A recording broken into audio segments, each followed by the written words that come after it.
Caríssimos irmãos e irmãs, a liturgia de hoje continua com temas escatológicos. Que bicho é esse? Escatologia é a parte da teologia que estuda as últimas coisas que acontecerão: o céu, juízo, inferno, purgatório, a segunda vinda de Cristo. E ali, no domingo passado, nós refletíamos sobre a ressurreição dos mortos. Este domingo agora, a liturgia fala a respeito do fim do mundo. Ele é doutrina católica. Este mundo acabará. Este mundo não é para sempre. As pessoas às vezes dizem: não, o mundo não vai acabar, eu é que vou acabar. Não, meu senhor, as duas coisas. Você vai acabar e este mundo também vai acabar. No Evangelho, Jesus fala a respeito dos acontecimentos que antecederão o fim do mundo. Isto é, porque é um acontecimento apenas, né? Nós aqui, se nós fôssemos explicar, como se diz, tintim por tintim, nós teríamos que nos delongar mais, mas é um acontecimento só. Isto é, Jesus Cristo vem, Jesus Cristo ressuscita os mortos, Jesus Cristo julga os vivos e os mortos, Jesus Cristo, este mundo termina, a figura deste mundo passa e Ele faz novas todas as coisas. Então é um único acontecimento, mas que nós separamos para melhor compreender. Pois bem, então hoje Jesus fala sim dos acontecimentos que antecederão a sua segunda vinda, que ocasionará o fim deste mundo. Diz aqui, as pessoas, Jesus fala o quê? Que não ficará pedra sobre pedra, tudo ficará destruído. E aí ele dá os sinais que antecederão o fim dos tempos, que é o surgimento de grandes mentirosos, de pessoas que em nome de Cristo atrairão multidões. Ele fala das catástrofes, dos acidentes que acontecerão, das guerras que acontecerão, de terremotos e calamidades que acontecerão, e das perseguições. Mas em tudo isso ele diz que Ele estará conosco, e que tudo isso, que em todas essas calamidades, nós, de alguma maneira, tudo isso concorrerá para o nosso bem, que ele diz aqui no versículo 13, esta será, isto é, nessas ocasiões de perseguição, nessas ocasiões de dificuldade, esta será a ocasião em que testemunhareis a vossa fé, e vós sereis perseguidos até mesmo pelos vossos pais e pelos vossos irmãos, e alguns até serão mortos, mas, interessante, nenhum fio, mas vós não perdereis um só fio da vossa cabeça, é permanecendo firmes que ireis ganhar a vida. Mas como assim, padre? Como é que alguns morrerão, mas mesmo assim eles não perderão um fio de cabelo de suas cabeças? Porque aqui Jesus quer falar o quê? Mesmo aqueles que morrerem, porque serão recompensados, eles verão que valeu a pena ter morrido por nosso Senhor. Pois bem, nós temos aqui esta temática do Evangelho, que seriam o quê? Os sinais que precedem a vinda de Cristo. Mas eu gostaria de hoje tomar a primeira leitura, que apresenta o que vai acontecer quando Jesus chegar. O Evangelho fala o que vai acontecer antes de Jesus chegar. Já a primeira leitura fala o que vai acontecer quando Jesus chegar. Pois bem, a primeira leitura é retirada do profeta Malaquias, e ele apresenta com cores muito fortes aquilo que nós, modernos, ouvimos com certa dificuldade. Ele diz, Malaquias, capítulo 3: Eis que virá o dia abrasador como a fornalha, eis que todos os soberbos e ímpios serão queimados como palha, e esse dia vindouro haverá de queimá-los, diz o Senhor dos Exércitos, tal que não lhes deixará nem raiz, nem ramo. Isto é, a destruição total. Meus irmãos, o que é que esse trechinho aqui, ele expressa a fé da igreja. Isto é, que Jesus voltará e Ele dará a cada um segundo as suas obras. Que neste mundo, meus santos, em que parece que quem é mau prospera, quem é injusto é feliz, neste mundo em que parece, em que não há justiça, porque a maldade cresce a galope, nosso Senhor está dizendo, a fé da igreja há mais de 2000 anos ensina que Jesus virá e Ele dará aos bons a recompensa e aos maus o castigo. Que Jesus virá e este mesmo dia será alegria para aqueles que lhe pertencem e terror para aqueles que dele se esqueceram. Se nós pegarmos Malaquias um pouquinho antes, no mesmo capítulo 3, no versículo 17, nós iremos ler o Senhor falando a respeito do cuidado que Ele terá com os seus por ocasião da sua vinda. Eles serão para mim um bem particular, diz o Senhor dos Exércitos, no dia em que eu vier. Então, no dia que o Senhor vier, aqueles que forem deles não precisam se aterrorizar. Aqueles que praticaram o bem não precisam temer. Muito pelo contrário, devem se alegrar, porque o Senhor vai cuidar de nós como um bem particular. No dia em que eu vier, tratá-los-ei como um pai trata um filho que o serve. No dia da sua vinda, o Senhor nos tratará com carinho. No dia da sua vinda, o Senhor nos tratará como um pai, mas no dia da sua vinda, Ele será fogo, como queima-palha, para aqueles que não o buscaram. E vereis de novo, que há uma diferença entre o justo e o ímpio, entre o que serve a Deus e o que o não serve. Isto é, aí sim, meus santos, nós veremos que valeu a pena termos servido nosso Senhor. Naquele dia, diz o profeta Malaquias, nós veremos a diferença do servo de Deus, daquele que não é servo de Deus, daquele que obedece a Deus, para aquele que não obedece a Deus, daquele que é de verdade amigo de Deus e inimigo do pecado, para aquele que é amigo do mundo e do pecado. Nós veremos naquele dia a diferença. Pois bem, meus santos, mas diante desta palavra do profeta Malaquias, de alguma maneira o nosso coração também se estremece. Por quê?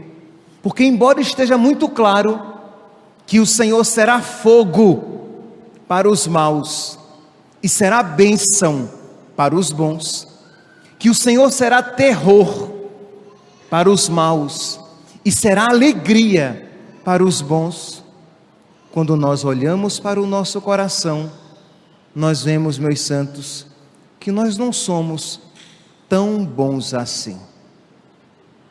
Quando nós olhamos para o nosso coração, nós vemos que, embora nós busquemos a Deus e nós lutemos contra os nossos pecados, nós sabemos que nós não somos justos diante de Deus.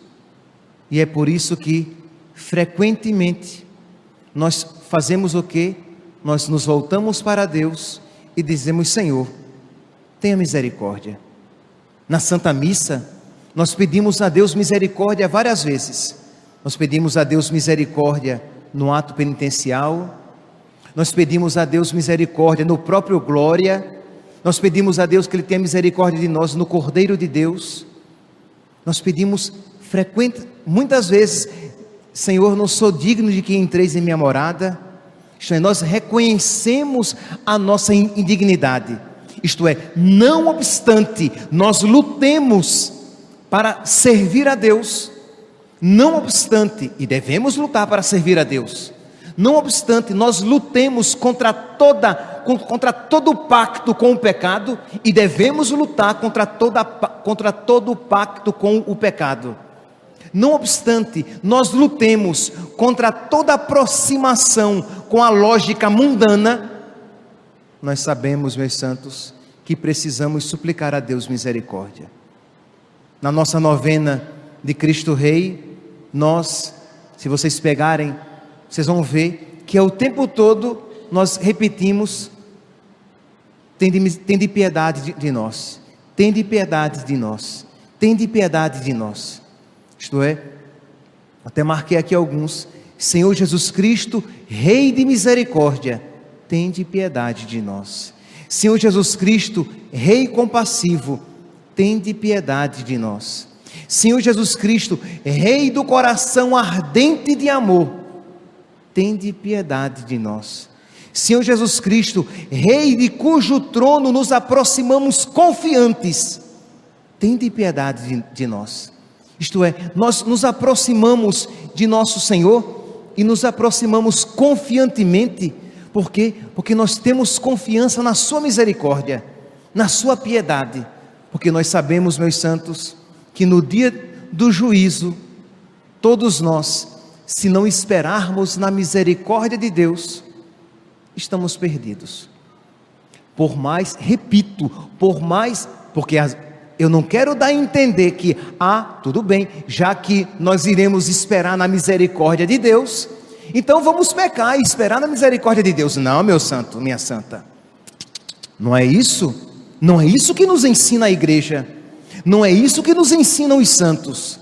A igreja há mais de 2000 anos e os santos que a ela pertencem nos ensinam o quê? De que nós devemos buscar a Deus com todas as nossas forças, que nós devemos procurar romper com o pecado a cada dia mais e com os menores pecados mesmo, se houver, que houver no nosso coração. Mas mesmo depois de toda a luta, nós nos voltamos para Deus e esperamos tudo da sua misericórdia, porque sabemos que nós somos fracos, que nós somos miseráveis e de que nós não merecemos a salvação. Existe um hino belíssimo que eu não poderia terminar esse tempo final da liturgia sem meditar com vocês, que é o chamado hino Dies Irae, isto é, dia de ira. Dies Irae, uma expressão latina, dia de ira, isto é, o dia do Senhor, o dia da vinda do Senhor, o dia do juízo do Senhor, é um dia de ira. Mas, meus irmãos, é um hino que, por um lado, ele nos faz tremer, porque é o dia que o Senhor virá julgar e que trará o livro com todos os nossos atos escritos. Imagine, a sua vida inteira está ali. É o dia em que o Senhor promulgará publicamente todos os nossos atos. Quantas vezes nós tenhamos repetido, pelo menos, quantas vezes eu não ouvia a minha mãe mesmo dizendo assim: não existe nada escondido que um dia não seja descoberto. Talvez quando isso ela dizia, ela não tivesse em mente que é uma expressão cristã, uma expressão católica, e que está ali no Dies Irae, no dia do juízo, tudo ficará descoberto. No dia do juízo, nós nos veremos como somos vistos por Deus, e veremos a feiura do nosso pecado, veremos a miséria em que vivemos, desperdiçando as graças de Deus. Mas vamos ao hino, para que eu vá lendo, e você vá deixando essa palavra cair no seu coração. Dia de ira, aquele dia, será tudo cinza fria, diz Davi, diz a Sibila. Que temor será causado quando o juiz tiver chegado para tudo examinar? Está falando aqui da segunda vinda de Cristo. Que temor será causado quando o juiz tiver chegado para tudo examinar? Correrão todos ao trono, quando em meio ao eterno sono a trombeta ressoar.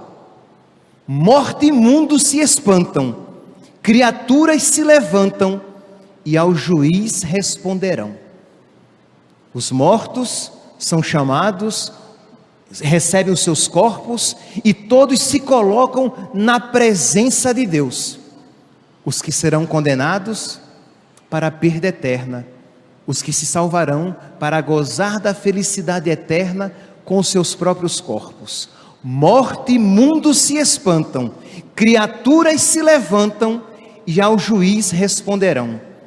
Vai um livro ser trazido, no qual tudo está contido, onde o mundo está julgado. Quando Cristo se sentar, o escondido vai brilhar, nada vai ficar impune. Meus santos, diante desta palavra, isto é, quando Cristo Rei se sentar, o que estava escondido vai brilhar, todos vão ver, nada vai ficar ou sem castigo ou sem recompensa. A partir de agora, o tom do hino começa a mudar. O próprio autor começa agora a suplicar a misericórdia de nosso Senhor, porque, meus santos, se é verdade que Jesus trará um livro em que tudo está contido, em que o mundo será julgado, se é verdade que quando Ele se sentar, tudo vai ficar às claras, tudo vai brilhar, e nada ficará sem castigo ou sem recompensa, quando eu olho para a minha vida, eu só posso dizer: Jesus, tenha misericórdia. Jesus, tenha piedade. Mesmo que eu tenha feito coisas boas, eu tenha procurado te amar, eu também, Senhor, fui infiel a ti, eu também pequei, eu mereço o inferno. Jesus, tenha misericórdia. Continua então o hino, agora nesta perspectiva de suplicar a misericórdia de nosso Senhor. Eu tão pobre, que farei? Agora é você diante de Jesus, sentado no trono, você que vai ser julgado. Eu tão pobre, que farei? Que patrono chamarei? Nem o justo está seguro. Quem é que eu vou pedir que interceda por mim? Ninguém está seguro. Quem é que é digno de Deus? Quem é que pode permanecer de pé diante do trono do eterno juiz? Quem aqui pode dizer: eu posso ser julgado tranquilamente, eu posso me colocar de pé diante dele? Nem o justo está seguro. Rei tremendo em majestade, que salvais só por piedade, me salvai, fonte da graça. Ele começa agora a suplicar a Deus que tenha misericórdia. Rei tremendo em majestade, que salvais só por piedade, isto é, os que seremos salvos com a graça de Deus, se o formos, seremos por pura piedade de Deus, por pura misericórdia. Não obstante, devamos nos esforçar para lutar contra o pecado. Não deixe que o diabo coloque no seu coração o engano de: ok, já que seremos salvos por piedade, eu posso pecar à vontade. Não, meus santos, porque a piedade de Deus, a misericórdia de nosso Senhor, não deve ser utilizada para nos fazer mais amigos do diabo e mais mergulhados no pecado.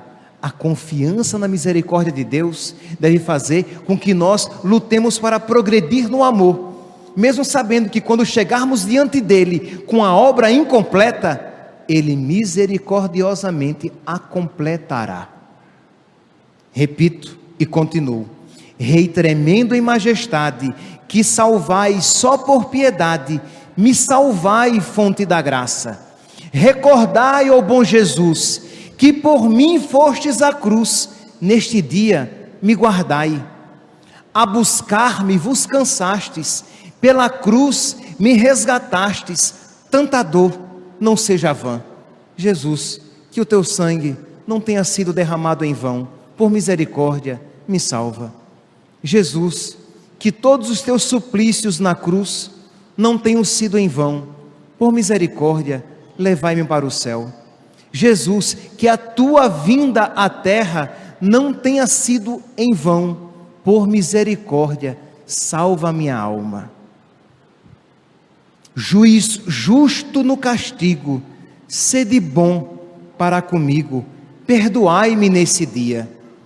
Pela culpa se enrubesce, isto é, quando eu vejo no livro em que tudo está contido, toda a minha história, todos os meus pecados, desde já criança com a idade da razão, na minha adolescência, nos momentos que eu abandonei a graça de Deus, quando eu vir e ouvir os meus pecados ali em público, no juízo final, o meu rosto vai se enrubescer, isto é, a vergonha também tomará conta de mim.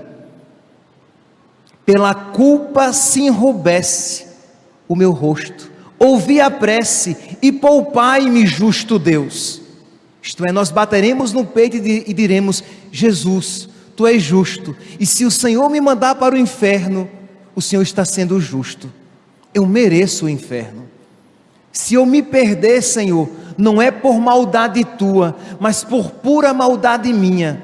Eu reconheço, Senhor, todas as minhas misérias e os meus pecados. Pela culpa se enrubesce o meu rosto. Ouvi a prece e poupai-me, justo Deus. A Maria Madalena, agora ele vai lembrar que ele foi bom com Maria Madalena, ele foi bom com o bom ladrão, sede bom comigo também.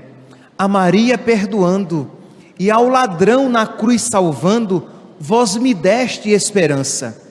Meu pedido não é digno, isto é, eu estou pedindo o que não mereço, eu estou pedindo a salvação, e eu reconheço, Senhor, que eu não mereço, eu só peço confiando na tua misericórdia. Vê, meus santos, que por um lado nós vemos a gravidade do dia do juízo, mas o católico, ele se enche de esperança, porque ele sabe que ele espera ser julgado pela misericórdia de Deus. Ele espera ser julgado e ele sabe que será julgado pelo bom juiz, pelo misericordioso juiz, pelo compassivo juiz. Ele sabe que ele está pedindo algo pelo qual ele batalhou, mas que ele nunca mereceu. Meu pedido não é digno, mas Senhor, vós sois benigno, não me queime o fogo eterno.